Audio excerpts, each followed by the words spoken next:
Saint Plays with Fire by Leslie Charteris, dramatised by Neville Teller, with Paul Rees as the Saint, Kim Thompson as Patricia Home, and Fiona Fullerton as Lady Valerie.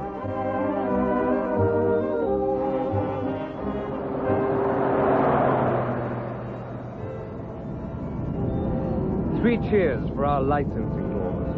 I suppose you like being packed off to bed when the clock strikes 11. But darling Patricia, just think. If it weren't for our professional nannies, we'd still be swilling inferior champagne and being deafened by saxophones in that revolting roadhouse. If only. Instead of reveling in the magnificent English countryside. You are reveling in the magnificent English countryside, aren't you? I can't see any magnificent English countryside. It's pitch black out there. Well, revel in the magnificent English country road, then. You can see that. Oh, for some saxophones. Miss Home wants saxophones. Saxophones Miss Home shall have. And crush them like vermin. Destroy them like rats who would carry their plague germs throughout our fair land. The blood of 1,000,000 Frenchmen dead on the field of glory cries out to you. Show yourselves worthy of their sacrifice. Rise up and arm yourselves against this peril that threatens you from within. Sons of France, I call you to arms. For heaven's sake, Simon, switch it off. No, listen to it, Pat. It's the sound of a world gone mad. I've heard this sort of thing before. One night I was fiddling with the radio and caught some Nazi jamboree in Nuremberg. It's like an infectious disease. Nation after nation falling over themselves to wipe out 2,000 years of civilization. First Russia, then Italy, Germany, Spain, and now France.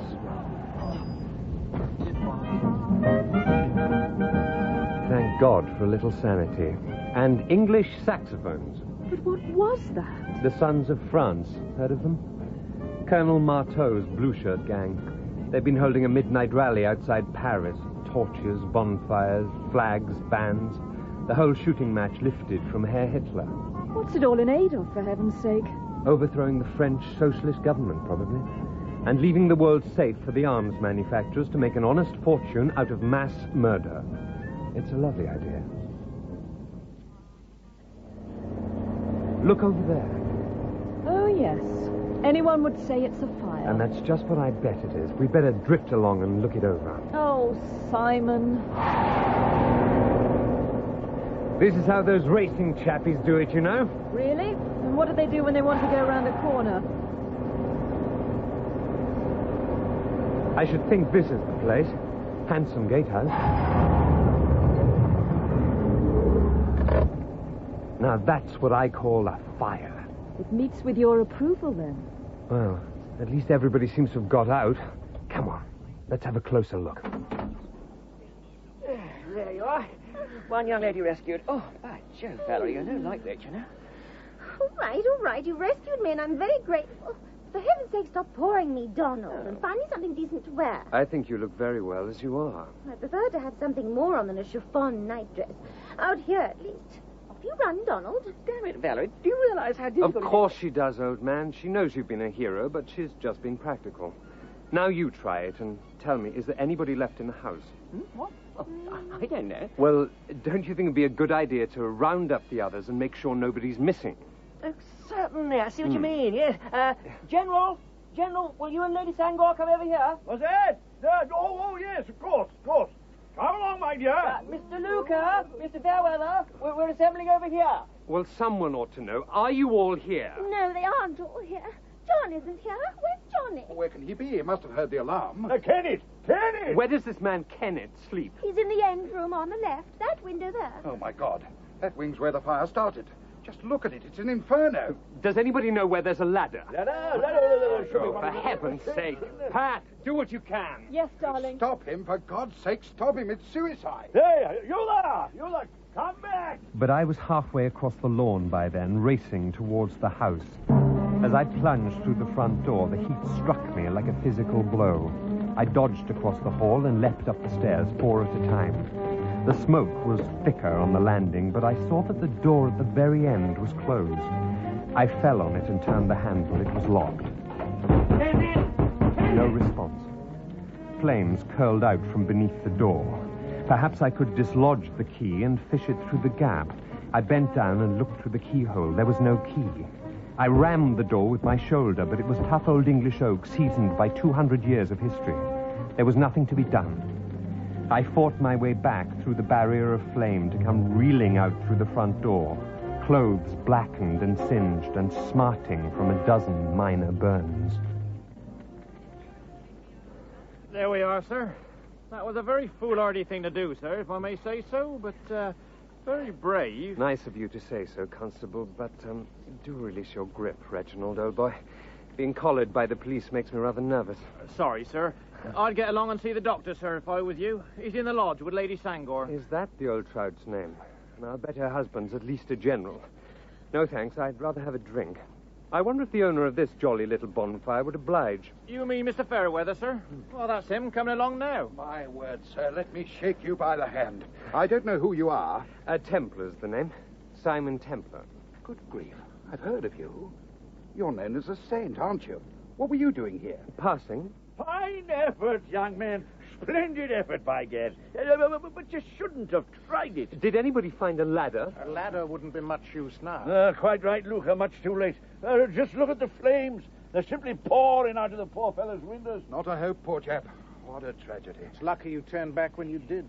If you'd reached his room, the chances are you'd never have got out. Oh, but I did reach his room. Only I couldn't get in. The door was locked, and the key wasn't in it. Really?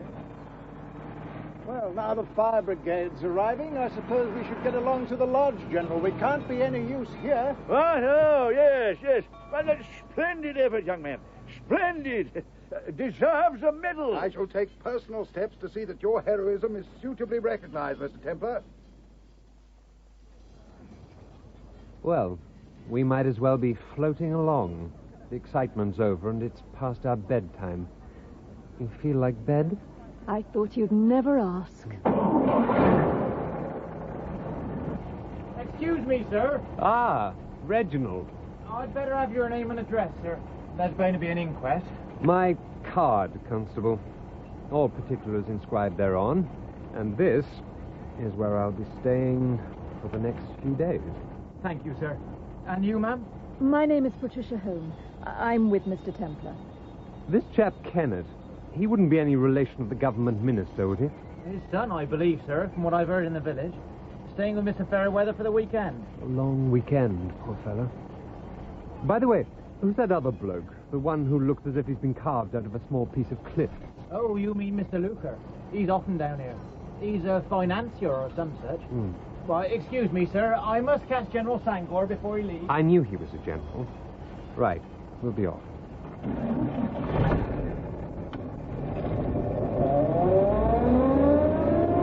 Next time I tend to a fire, I'll be sure to wear some old clothes. You're better off than I am. Between them, Lady Sanger and Valerie Woodchester have cut a swathe through my wardrobe. The old battle-axe insinuated that all my undies were immoral. It didn't stop her helping herself to anything she could halfway get into. And what about the Woodchester girl? Lady Valerie Woodchester, to be exact. She was even worse. Since everything fitted, she picked out my most expensive things. I'm destitute. For you. Would some saxophones help? Dancing at the Savoy. You know, that fellow Luca's the odd man out. Well, how do you mean? Well, you won't have heard of him, but he's a big fish. Hobnobs with prime ministers and ambassadors and dictators. Yet here he is, not once, but quite often, visiting non-entities like Fairweather and General Sangor. Perhaps they're friends. People like Luca don't have friends. They have useful contacts. He's the majority shareholder in a steel company in Germany, an armaments firm in France, and the Wolverhampton Ordnance Company. All he'd do with friends is arm them and set them firing at each other. That's more or less what he did in Spain. Then what on earth was John Kennett doing with these people? He was pretty far to the left, wasn't he? My thought precisely. Strange bedfellows. I only hope he was unconscious before the fire got him. My dear Pat, if there's one thing I'm sure of, it's that the fire did not hurt him. You mean... I mean, I'm absolutely certain he was dead before that fire started. I think it's murder.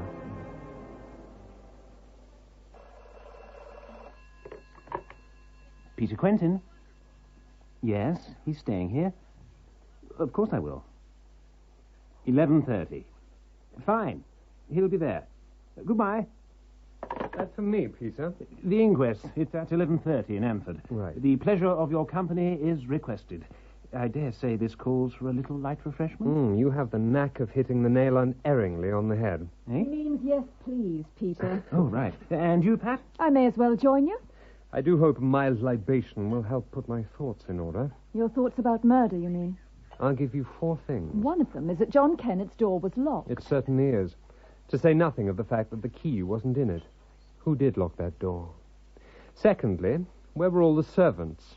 Thirdly, why were all the doors and windows wide open? And your fourth point? Mr. Kane Luker, who sticks out like a sore thumb in that crime. And you're going to present these points of yours to the coroner, are you? Well, let's see if the opportunity presents itself, shall we?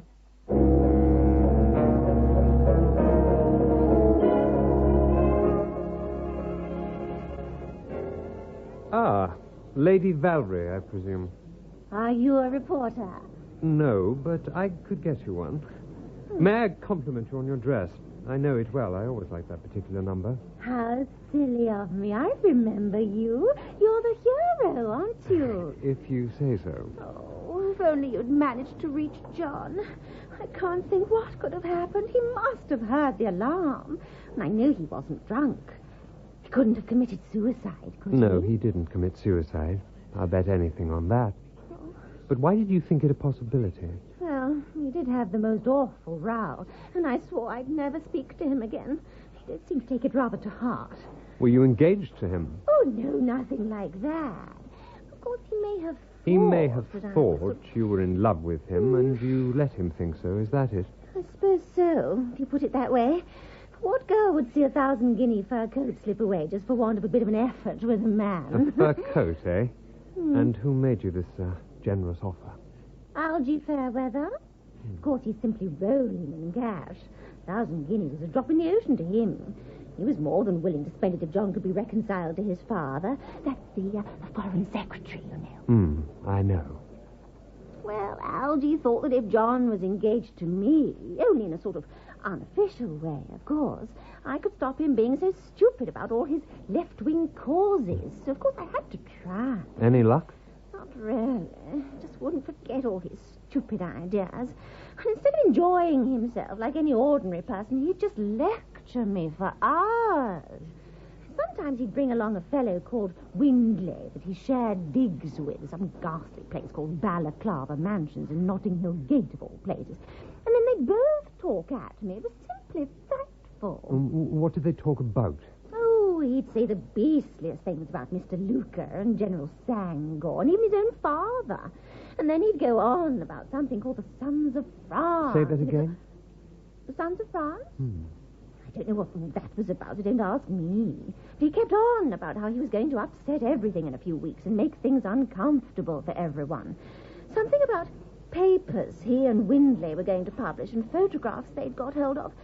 I used to tell him not to be so damned selfish. Live and let live's my motto. Quite. Incidentally, what's happened to Luker and the others? Oh, they're in the office talking to the coroner. Are they just? That doesn't augur too well. You are the captain of the Anford Fire Brigade? Yes, sir. On the morning of the 18th, you examined the ruins at Whiteways? Yes, sir. And what did you find? In the ruins of the library, I found the body of the deceased among a lot of debris, including bits of a burnt-out bedstead. And what conclusion did you draw? Well, that they dropped through the ceiling from one of the rooms above. You are the owner of Whiteways, Mr. Fairweather. Would you mind telling the court what happened on the night of the fire? We had dinner at about 7 o'clock, and then we sat and talked in the library until about 10:30, when Mr. Kennett went to bed. That was the last any of us saw of him. The rest of us decided to go upstairs at about 11:15 or thereabouts. That is all perfectly clear so far, Mr. Fairweather. What happened next? Well, about an hour later, I was suddenly woken up by the fire alarms. I pulled on a pair of trousers and went out onto the landing. I saw Captain Knightley coming along the passage carrying Lady Valerie. Oh. Oh, for heaven's sake, Donald, take more care. I've got a bag of old potatoes. Frightfully sorry, old thing. Doing my best. Soon have you out. Somewhere I could hear General Sangor. Hurry up and get out, everybody. There's not much time. Make your way to the front lawn. I started to follow Captain Knightley. I was halfway down the stairs when I met Mr. Luca coming up. Oh, it's you, Fairweather. That's all right, then. I was afraid you hadn't heard. The others are all out. Come along, quickly. I ran out into the front garden with him. That's about all I can remember. Thank you, Mr. Fairweather. Next witness. A moment, sir, if you please. The jury have a question for the witness? That's right. What is your question? Aren't there any servants at Whiteways? Several. But except for my chauffeur, who lives in the gatehouse, I'd given them all leave to attend a dance in Reading. They left straight after dinner and didn't get back till the fire was practically over. Does that answer your question? Yes, sir. Thank you, Mr. Fairweather. Sir. We needn't trouble you any further. Call Mr. Kane, Luca. As Sir Robert and Lady Sangor came out of the front door, I started to go down to the lodge to phone the fire brigade. On the way, I met Mr. Fairweather's chauffeur, and I sent him back to make the call. I returned to the house and started to go upstairs. I met Mr. Fairweather halfway up. I said, "Do you know if the others are all out?" I thought he gave some sort of affirmative answer. Now I realize he must have missed my first words and thought I said, "The others are all out." A tragic misunderstanding. Yes, indeed, Mr. Luca. But I don't think any blame can be attached to you. Next witness, please. Mr. Simon Templar. Thank you, Mr. Templar. That all seems quite clear. You appear to have acted with singular courage. I should like to congratulate you on your extremely gallant attempt to save this unfortunate young man's life. Next witness, please. Haven't the jury any questions?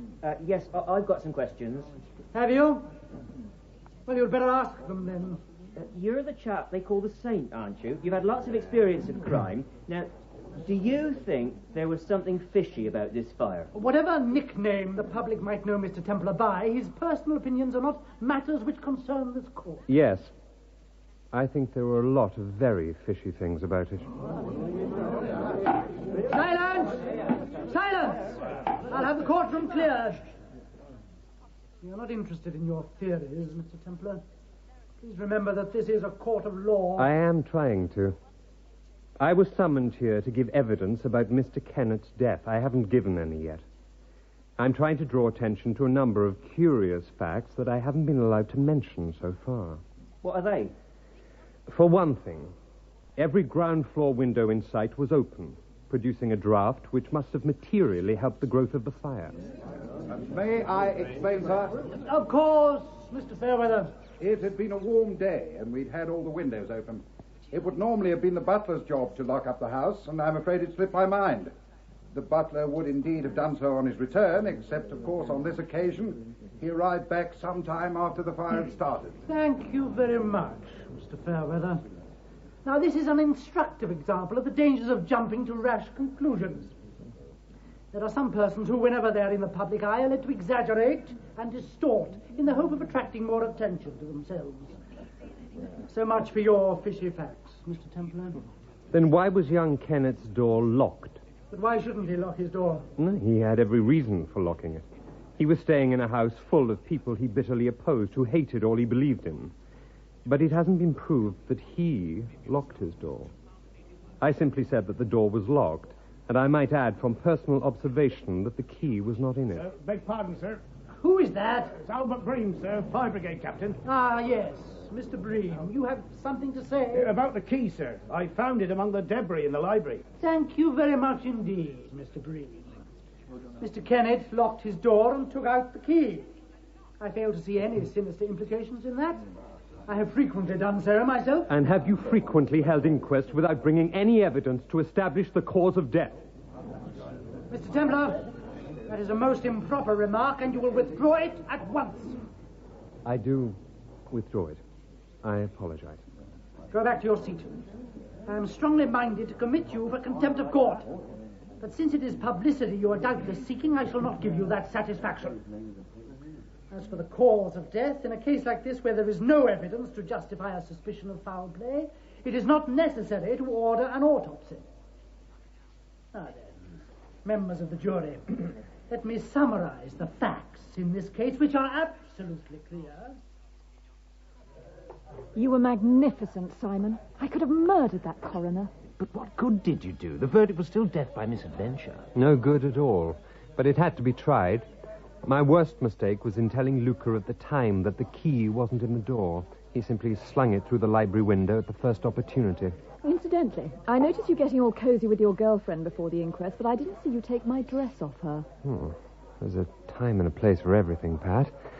But we were right, boys and girls.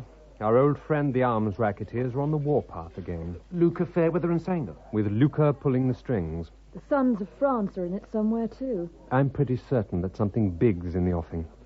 Young Kennett was onto it. He got hold of some papers or photographs that made him too dangerous to go on living. He just wasn't smart or tough enough, and they got him. Friends, I'm going to carry on where Kennett left off. Who's with me? I've looked for trouble, and I'm in it. It seems to double every minute. I drove straight to Notting Hill Gate to see if Kennett's flatmate, Rafe Windley, could help clear up some of the unanswered questions. Balaclava Mansions turned out to be as ghastly as Lady Valerie had said. I walked through the decaying hallway and found the front door of the flat half open and the wireless on. I called out, but no one answered. It didn't take me long to discover why.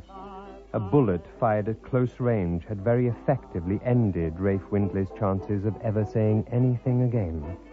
The room had been ransacked. Viewing your handiwork, Temple? Good God. Chief Inspector Claude Eustace Teal, as I live and breathe. You mustn't do that to me, Claude. You know I'm basically of a very nervous disposition. Oh, yes. Switch that off with you, Sergeant. Sir. For once, Claude, you're at the right place at the right time. I don't know whether you've noticed it yet, but there's a dead body on the floor behind me. And without claiming your encyclopedic knowledge of crime, I should say he appears to have been murdered. That's right. And I should say that I knew who did it. Call me hypersensitive if you will, Claude, but can you by any chance be suggesting We'll see about that. Sergeant, search him. Raise your arms, please, sir. I'm extremely ticklish. Do be careful. Nothing, sir. What have you done with that gun? Do you think I'd carry a gun in a suit like this? My tailor would throw a fit. Well, let's have some explanations, then. I come in here and find you standing over a body. Precisely. Now, think about it, Claude. In all our years together, have you ever known me stand over the bodies I murder? Tell me, what made you come here in the first place? The landlady found it about half an hour ago. Right. Allow me 5 minutes to commit the dastardly deed, another 5 for our pleasant chat, and that means the poor fellow was done to death no less than 40 minutes ago. But at 12 minutes past 1, I left the Golden Fleece in Anford. Quite a number of people of impeccable character can vouch for that. I know I'm one hell of a driver, but even I can't do 95 miles in that time. Anford? What were you doing in Anford? I was attending the inquest of a poor blighter by the name of John Kennett.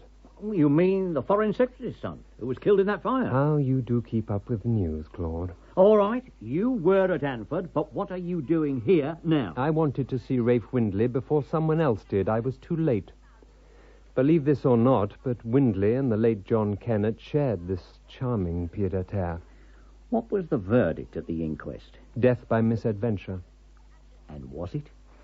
Put it this way, Claude. I think it would be a good idea if you started investigating not one murder, but 2. Now, if you'll excuse me, I'll be heading back to Anford. All on your own-io again? Oh, hello. Are you always being left alone? Oh, the others are upstairs having a business conference or something. Where have you been all afternoon? You seem to vanish off the face of the globe. Oh, about my business, just as you go about yours. And what is my business? Being friend Fairweather's tame vamp, I suppose. You think I'm tame? Let's see. What would be your fee for dining with a gent, say Thursday? That's the sort of dinner invitation no girl could resist. Well, I fell passionately in love with you the moment I saw you. I suppose I could endure dinner with you for a fee. After all, I've got to eat somewhere. Let me think. I couldn't let you off with a penny less than 50 guineas. You know, there's an innocence, a freshness about you that's quite irresistible. Will a cheque do, or must it be cash? Damn. I believe you'd have paid 100 if I'd asked. Oh, well, A bargain's a bargain. Thursday, then, at 8, at the Berkeley. And since this is a business deal, I shall expect you to be punctual. The fee will go down for every minute I'm kept waiting. Fair weather. Oh, Algy, this is Valerie. I'm frightfully sorry to bother you and all that, but I rather wanted your advice. Do you mind terribly? It's about Johnny. That man Templar hasn't been pestering you again, I hope? Well, not exactly. I mean, I have just had dinner with him. Why did you have dinner with him? Well, he does ask rather a lot of questions. The man's becoming a perfect nuisance. That's not what I phoned you about. What I wanted was your advice about something Johnny left with me. I mean, what was I supposed to do with a great thick wad of papers? What papers? I don't know. I didn't read them. Well, I'd better at once. I'll be round immediately. Oh, that wouldn't be any good. I haven't got them at the moment. I've sort of mislaid them. Mislaid them? Well, Johnny and I had a flaming row, and I couldn't go on carrying a whacking great envelope around with me, so I dumped them somewhere. Somewhere? Where? Well, that's just it. I've forgotten.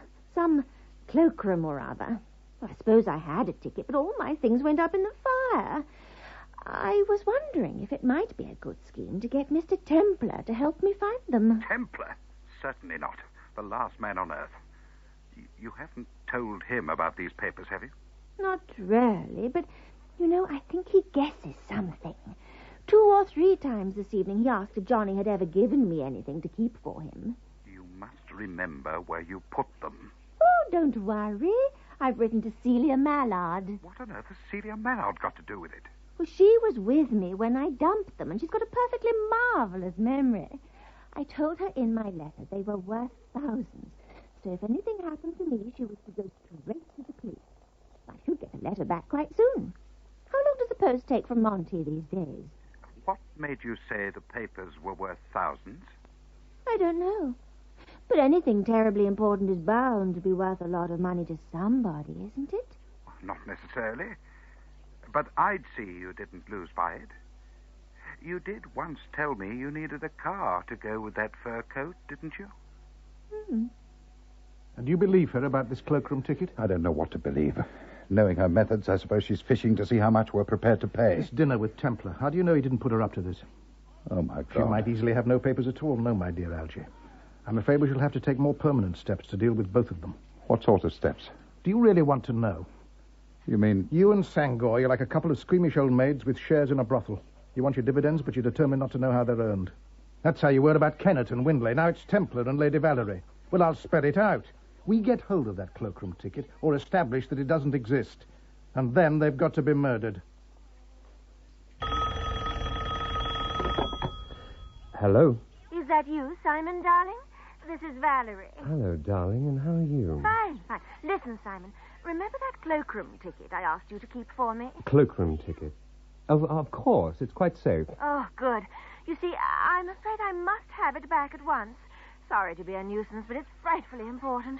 I mean, could you bring it round right away? Easily. I was just looking for something useful to do. You know where I live? I should think so. I looked it up in the phone book the instant I got back to town. I've just been waiting for an invitation. Well, you've got one now. Do hurry, darling. And listen, promise you'll tell no one you're coming to see me. Cross my heart and hope to die. Well, well, well. Did you get all that, friends? She wants to see you. Am I supposed to get as excited as you obviously are? She wants more than that. She wants a cloakroom ticket she gave me to keep for her. Well? Problem. She's never given me any ticket. Good God. And she wants it at once and nobody to know where you've gone? Call me suspicious if you like, old chum, but I detect a strong odor of a setup. Oris? You're not going, are you? Try and stop me. Ah, Oris, old man. Things have been a bit dull for a while. Do you feel like a spot of action? I'll just load the revolver, sir. Won't be a mo. Hands up if you saw an eyelid bat. Are you on, Peter? Lead the way, Captain. Would you remember one thing? For you, anything. I look terrible in black. A lift carried us to the top floor of the block of flats. I waited until Peter and Norris had taken up their positions, flattened against the wall on either side of the front door. Come in. Good gracious, who are you? And what's that gun for? Come in, you. And put your hands up. I slid past him so that he was forced to turn his back to the open door to keep me covered. Peter and Horace were precisely on cue. I'll take that. Thank you very much. Add it to my collection. Oh, I haven't got one of these. Okay, Peter, let him breathe. Now talk very quietly. What was supposed to happen next? I was to take you in there. There's two blokes want to see you. Fair enough. Let's carry on as if nothing had happened. Horace, empty out the bullets and give it back to him. No, will do. Now you two, cover us. We're going in. And remember you, one sign that everything isn't hunky-dory, and you'll be the first dead hero of the evening. Understood? Understood. Yeah, I understand. Right. Let's go. I turned the handle and went in with my arms raised. On one side, Lady Valerie was tied to a chair, a man bending over her with a hand clamped over her mouth. A second man stood on the opposite side of the room, a small automatic in his hand. Hello, darling. You do have some nice friends, don't you? Disarm and search him, Dumer. So your name is Dumer, is it? Won't you introduce me to your uncle? Do be a bit more careful. If it is of any interest to you, I am Major Bravache, a divisional commander of the Sons of France. How perfectly splendid. But do you know what bad company you're in? Ah, the wallet. Thank you, Dumer. Puff. The ticket in question. I will take charge of that, mon ami. My dear lady, we are very grateful. You have done a great service to the Sons of France. I can assure you that if anything should happen to you, should you, for instance, be murdered by one of our enemies, we will consider it a debt of honor to avenge you. Oh, that'll be nice for you, won't it, Valerie? As for you, monsieur, you have been attempting to discover our secrets in order to betray them to our enemies. The penalty for that, as you know, is death. What book have you been reading? Your crime has been committed against the Sons of France. And you have threatened Lady Valerie Woodchester, who is our friend. If you were to murder her, it would naturally be our duty to avenge her. You mean that the idea is to kill both of us? Our version of events will find wide acceptance. You are a notorious criminal. Many people will applaud our action, not least the British. You know what to do. You, Mr. Templar, will accompany Pietri and myself. If you resist or try to obstruct us, you will be shot. Is that understood? Oh, perfectly. What a pity I can't go along with such beautifully laid plans. Use your gun, you fool. There's nothing in it. They caught me outside. Enter the cavalry. No, I wouldn't, Major. Really, I wouldn't. Horace, you might care to relieve the Major of whatever offensive weapons he may have about him. My pleasure. And what might your name be? He's the strong, silent type. It's a pity to waste a perfectly good time, but I think we ought to restrict your freedom of movement a little, don't you? Oh, you gave me some bad moments. For a long time, I thought But I'd let you down. Now, when have I ever failed a damsel in distress? Especially one caught in her negligee. What about getting the menagerie out of here? Good idea. Perhaps you and Peter could keep an eye on them for a little. Oh, and Major, I wouldn't get too excited about that ticket you found. It didn't win me a bottle of wine at the Cricket Club raffle last month. Come on, you. Move on. you always seem to be catching me in these boudoir moments. I mean, you've seen me in my negligee more often than fully dressed. It must be fate or something. The only trouble is, there won't be any thrills left when we get really fancy. I should think you've had enough thrills to last for a bit. Now, all this about a cloakroom ticket. I take it that you've got something they want. Probably some papers that Kenneth gave you, and you've parked them somewhere. Sharp as a needle. Well, you're right. I thought Algy might like to know, so I just mentioned it to him casually on the phone. You were trying to sell them to him. A girl has to live. How long do you think you would have lived tonight if it hadn't been for me? You poor little fly-brained moron. What makes you think you can cut in on a game like this? Well, Algy did offer me 10,000 earlier this evening, only I thought they were worth more. If I could get a decent offer for those papers, I'd take it like a shot. What do you think they're worth? I'll give you a shilling for them. Oh, I wasn't thinking of selling them to you. But if I rang Algy and told him he could have the papers for 15,000, he'd probably jump at the offer.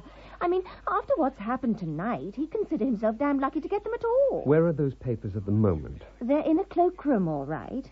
Dare say I could find the ticket when I have to. Valerie, why don't you stop being an idiot and let me get into the firing line? I think I'll be getting along now. It's been a lovely party, but even the best of times have to come to an end. Do you think you could move those men out of the bedroom while I put on some clothes? I didn't think you'd want to keep them for domestic pets. Horace, Peter, bring out the zoo. Why, sir? I phoned Pat and told her she wouldn't be needing her little black number just yet, but to get hold of a chauffeur's cap and drive the Daimler over, making sure she wasn't followed. Then I took Peter to one side and gave him certain instructions. A few minutes later, he and Oris had escorted the 3 sons of France out of the flat. Oh, what's happened to everyone? Peter and Oris have removed the exhibits. They'll get what's coming to them somewhere else. We didn't want to make any more mess for you here. Could you get me a taxi? I could do better. I sent for one of my more ducal cars, and it's waiting outside now. I'm going to the Carlton. I shall phone Algie from there. Right. The Carlton it is. A penny for them. Oh, you make me sick. Me? What have I done? Nothing. That's just it. I'm fed up. Perhaps you've had a dull evening. You really ought to get about more, you know. Go places, meet people. Very funny. Well, perhaps you'll be a bit fed up yourself when Algie and Luca get those papers. Are you sure you aren't going to give them to me? Well, I suppose you think I ought to, for saving my life. Oh, you go about playing the Robin Hood of crime, and then it's back to your blonde girlfriend to be told how wonderful you are. That's why you make me sick. Sick, sick, sick. Well, why not get on with it? Don't worry about the car. We can always have it cleaned. Oh, here, where are we? This isn't the way to the Carlton. You've noticed. Tell the chauffeur to turn round. Leave the chauffeur in peace behind the little glass window, shall we? I don't know what good you think this is going to do you. If you're trying to protect me or anything like that, I really don't think... Me? Darling, the thought would never enter my head. I know you can look after yourself. But it wouldn't suit me at all if you sold those papers to Fairweather or Luca. So, I just want to keep an eye on you until I get them. You mean you're kidnapping me? Guessed in one. I wouldn't like to take you on a charade. I think you're an unspeakable cad. I am, and I fairly wallow in it. And here we are at the cad's country seat. 30 minutes from London if you don't worry about the speed cops, and you might as well be in the middle of the New Forest. Now, let me introduce you to the chauffeur. You remember Pat, don't you? The blonde with the wardrobe you liked so much? You? I'm afraid so. I gather we'll be spending quite a bit of time in each other's company. We might get to know each other better. I wouldn't count on it. At 4 a.m. the following morning, a young policeman noticed a suspicious cluster of shapes in a doorway in Grosvenor Square. 3 bound men with adhesive tape over their mouths. They were stripped to the waist, and horrid bloodstains smeared across their torsos. The young Bobby's heart skipped a beat. Fame, promotion. Then one of the bodies moved and groaned. No, not blood. Red paint. From brow to waist, they were painted in zebra stripes of red, white, and blue. Hanging over them on the door handle was a card inscribed with the words, "These animals are the property of Mr. Kane Luca. Please do not feed." Chief Inspector Claude Eustace Teal, by all that's wonderful. Come in and have some breakfast. Yes, I had my breakfast at breakfast time. I know you were up till all hours, so tell me, what were you doing last night? Really, Claude, have you no discretion? Well, let me tell you some of the things you did. You dined at the Berkeley with Lady Valerie Woodchester. She left at about 10:30. You went on to the Café Royal and got back here towards 12:15. At 5 minutes past 1, you went out again with 2 of your friends, taking good care you weren't followed. At 25 past 2, Miss Home left here in another of your cars, and she also gave us the slip. At 4:30, you came in alone. I want to know what you were doing between 1:05 and 4:30. You know, I believe you must have been having me watched. I don't call that very friendly of you. And while we're at it, suppose you tell me about those men you had painted red, white, and blue. Somebody must have been pulling your leg, Claude. Do they say I painted them? No, I know it was you, though. It has your stamp all over it. Well, since no one's laid a complaint, you haven't come here to arrest me. What have you come for, Claude? I thought you might like to tell me what this is all about. And what has Mr. Luca got to do with it? He was at that country house when John Kennett was burnt to death, wasn't he? Have you thought of asking Luca? I have asked him. He said he'd never seen these men before, and they say they've never heard of him. But 2 of them are French. And I happen to have found out that John Kennett was a member of this fascist organisation, The Sons of France. Are you sure about that? Oh, yes. His mother was French, and he spoke the lingo like a native. He joined 6 months ago under the name of Jeanne de la Paix.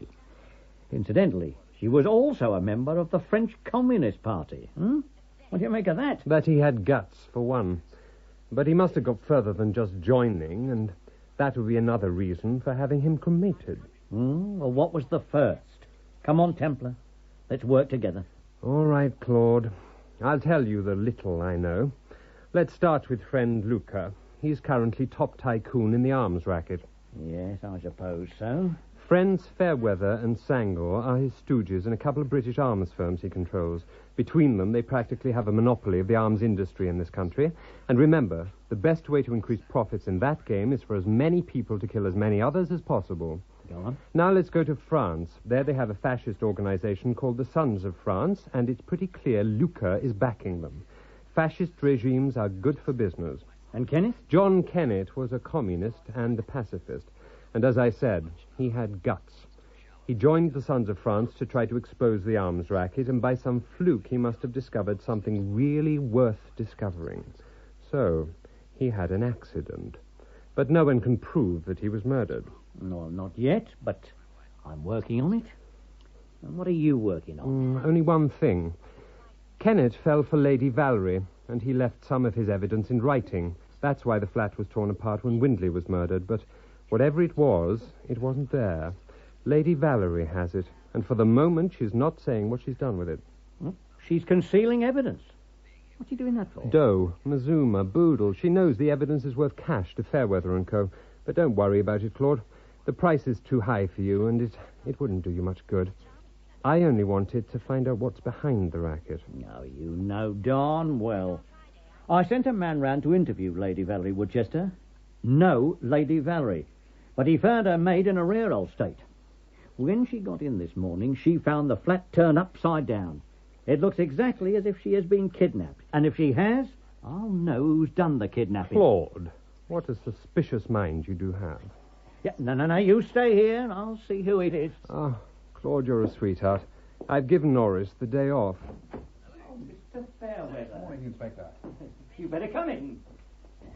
Yes, I was just about to put Mr. Templar under arrest. Good gracious.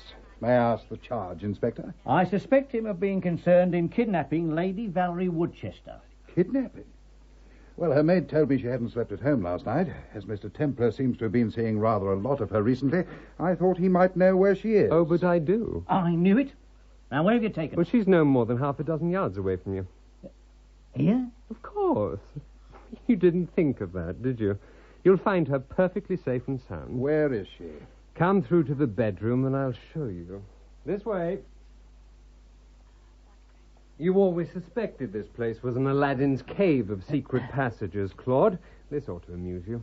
Open that door. Very well.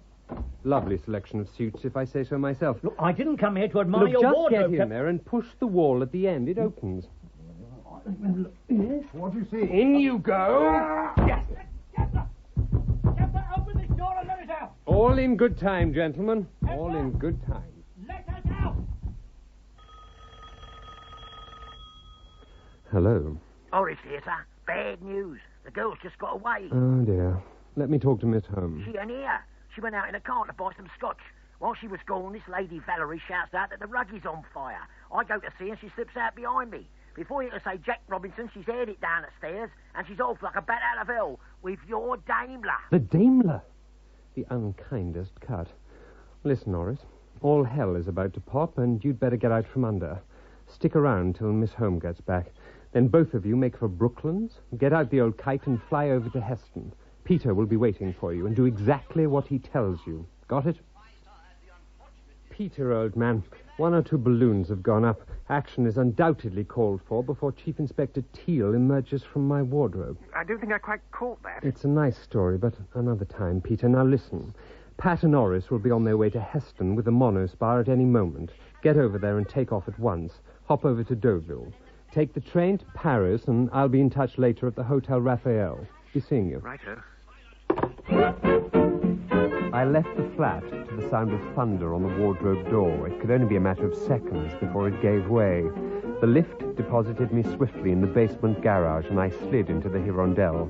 I had a pretty good idea of the intrepid Valerie's next move, and knowing she was coming from Weybridge gave me the chance to stage an ambush. I got to the spot she had to pass with 10 minutes in hand. Just as expected, I saw the Daimler glide past the end of the road, and I was on the trail. A stop at South Kensington Post Office, Valerie parks and walks in. I decide the Hirondelle is now a liability and reluctantly park around an exhibition road. I walk back to the post office, and there is Valerie emerging, putting a small envelope in her bag, much too small to contain Kenneth's dossier. Her cloakroom story must be true. She mailed the ticket to herself, poste restante. As she climbs back into my Daimler, I hail a taxi. See that Daimler? Yes, Cap? There's £2 on top of the fare if you can keep behind it. You're on. Here, you the old bill? Not quite, but that's my Daimler, and I don't trust the girl behind the wheel. Women drivers, don't I know? Hey, this is a bit of all right. Paddington Station, Cabby's dream. She could have led us anywhere. Right. Here's a £5. Wait here 5 minutes. If I'm not back by then, we're all square, okay? I'm by me, Gov.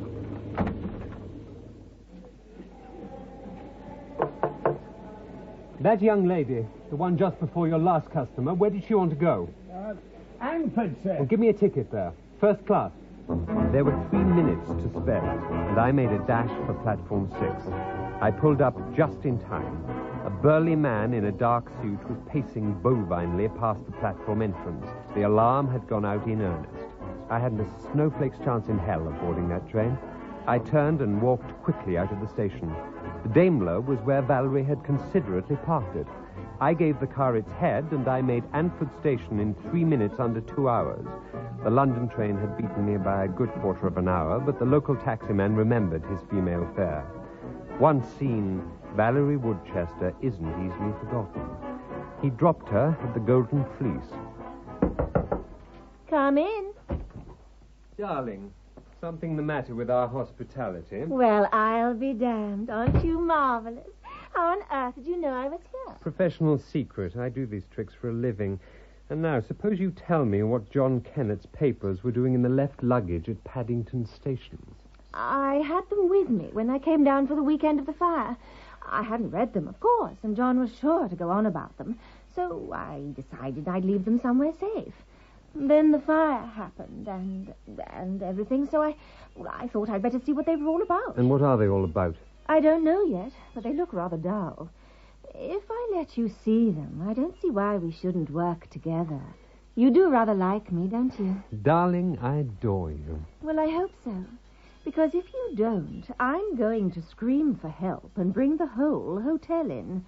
On the other hand, provided you're reasonable. Darling, I can be the most reasonable man alive. On the other hand, if you even try to scream, I'll have no hesitation in knocking you out. And when you wake up, you'll have a headache and a pain in your jaw. The papers, please. Beast. Take your damn papers. Thank you. Well... Nothing out of the ordinary. A detailed dossier of the Sons of France. What you'd expect. Nothing to get killed for. Oh. Now, this is more interesting. What is it? It's just a scribble. Van Sankou, 25th of August. That's tomorrow. Ouverture de l'hospice de mémoire noyé par Monsieur Cholage. Cholage? Isn't that the French president? It is. And the Hospice de Mémoire is an old chateau converted into a sort of old soldiers' home for great war veterans. He's opening the place tomorrow. Wait a bit. There's something else. What do you make of this? Remember the... No, it's John's writing, but that last bit's just a scrawl. Remember the... That's an R, isn't it? Remember the... It looks like Rinksty. A ship? An hotel. Think, Valerie. He meant this for you. He scribbled it on the paper because he thought it would mean something to you. Is it a pet name for somewhere you used to meet? Oh, for God's sake, think. It's no good. It doesn't mean a thing. Something happens at Neuilly tomorrow, and this ought to tell us what. This is what Lucas and the Sons of France are murdering scared of anybody getting hold of. John must have thought you'd understand. If only you'd listen to him. I know. I'm a silly little fool. Isn't this photograph any help? This is Colonel Marteau, and that's Lucas. Now, who's the other man? I don't know. But I do remember John getting excited about a photograph. What did he say about it? I don't know. I told you. I never listened. Well, I've got a sort of idea he said it would prove something about how Mr. Luca was a murderer, but... Oh, I don't know. Well, I'll take charge of it. And unbeknown to Valerie, I also took charge of the negative, which I'd found clipped beneath it. I rolled it up and slipped it into the top of my fountain pen. 10 minutes later, we were speeding towards the coast. I'll drop you off at Southampton. And then what'll you do? Dash back to your blonde girlfriend, I suppose, and tell her how clever you are. I don't have to tell her. She knows. You enjoy hurting people, don't you? Pushing around the women you meet like a little Hitler in the Reichstag. What in the name of all that's holy... My God, how did you think of it? That's it. That's what? The Reichstag. That's the word on Kenneth's note. That's what he wrote. Remember the Reichstag. He meant the Reichstag fire. The Nazis, they did it themselves, and they blamed the communists. That's how they seized power. And now Marteau plans to have Cholage assassinated and seize power for himself. Watch out! That car, they've got guns! Now, Luca, what about this story of Fairweather's? That you're planning to murder Lady Valerie? So you've heard. Yes, it has become necessary for her and Templar to be eliminated. That is why I sent for you this evening. I told you so, General. Well, if you think we're going to take part in any damned murder plot, you're damn well mistaken. I never heard of such infernal impudence. When will you realize we are not playing games? French patriots have planned a coup d'etat for tomorrow. Of course, people will die. What do one or two, more or less, matter? Officially, we know nothing about all this. If the plot failed, don't think you'd be able to plead ignorance. Young Kennett gave some papers to Lady Valerie before he was killed. My men have recovered most of them, but the negative of a certain photograph was not to be found. That photograph is enough to implicate us all. How? I am in that photograph. So is Colonel Marteau, and so is the assassin. If I am implicated, gentlemen, so are you. I do assure you of that. Well, where are they now? Templar and the girl, I mean. I've arranged for them to be sent across to Paris. It'll be easier to deal with them there. Within a few hours, the sons of France will be giving their own orders to the Sûreté. We flew over the channel in extreme discomfort, bound and huddled together in the luggage hold. Throughout the flight, I was working away against a metal flange of the ropes binding me, and by the time we landed, only a strand or two still held. We were blindfolded, shoveled into the back of a limousine, and driven for about half an hour. Then we were hauled out and led, none too gently, down a flight of stone steps and into a cellar. When the blindfolds were removed, we stood, hands behind our backs, facing Colonel Marteau. At his side, unbending as ever, was Cain Luca. Et prisonnier, mon commandant. Très bien. Monsieur Luca? Mr. Templar, among the papers you secured from Lady Valerie, there was a photograph in its negative. Where is the negative? You have me, old boy. We certainly do. We also have Lady Valerie. I know quite well that you would resist interrogation for a long time, and at the moment time is precious. We shall therefore start with Lady Valerie. Oh, my God. The sons of France have an excellent treatment for obstinacy. Unless we're given the information we require, Lady Valerie will be tied up and flogged until we do get it. But I don't know. I don't know what happened to the negative. Simon, I don't know what you did with it. That's true. She doesn't know. She couldn't tell you even if you flogged her to death. In that case, I hope your natural chivalry will induce you to spare her any unnecessary suffering. Oh, Simon! Monsieur le Commandant, I ask nothing for myself. But are you content to record the torture of a helpless girl as the glorious beginning of your revolution? No individual counts for anything compared with the destiny of France. As a man, I should prefer to spare mademoiselle. As a leader charged with the destiny of France, my course cannot falter. The fate of mademoiselle is in your hands. I see. And if I told you what you want to know, I suppose we should be murdered just the same. The sons of France do not commit murder. You will be court-martialed. Exactly. You'll get a fair trial by court-martial, and you'll be shot immediately afterwards. Those words were Luca's fatal mistake. There was clearly nothing left to lose. I burst the last strands of rope restraining me and seized the revolver from the holster of the nearest guard. Any of you can have what your friend got. You only have to ask. None of them asked. Then on my right, I saw a door opening stealthily. It was the third man in Kennett's photograph, the assassin. Luca made for his revolver, so I leveled my sights between his eyes and fired again. And suddenly, armed men in the uniforms of gendarmes were swarming in.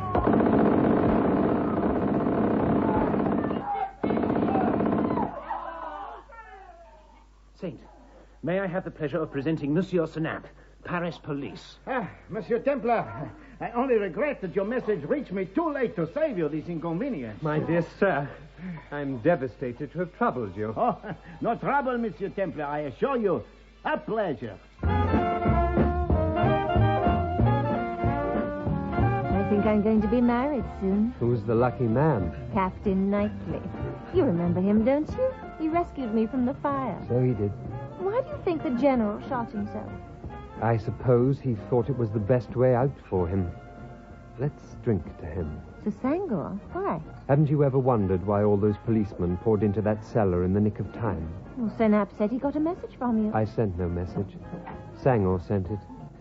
Luca committed the unforgivable sin. He reckoned without that spark of honor at the heart of the old soldier. Sangor went along with him most of the way, but cold-blooded murder, it was a step too far. So, to General Sangor. General Sangor. That makes an excellent climax. A climax? I thought I'd write my memoirs for one of the Sunday papers. I told Algy about it, and he offered to buy them himself. How much did he give you for them? 10,000 so far. He doesn't really want me to start writing them just yet. Just as well, really. My spelling's lousy.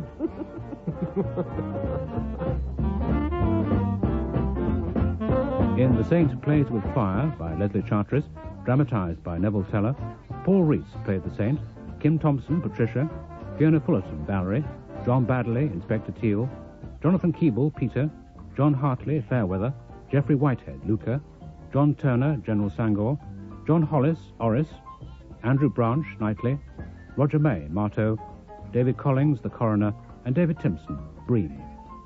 The Saint was directed by Matthew Waters.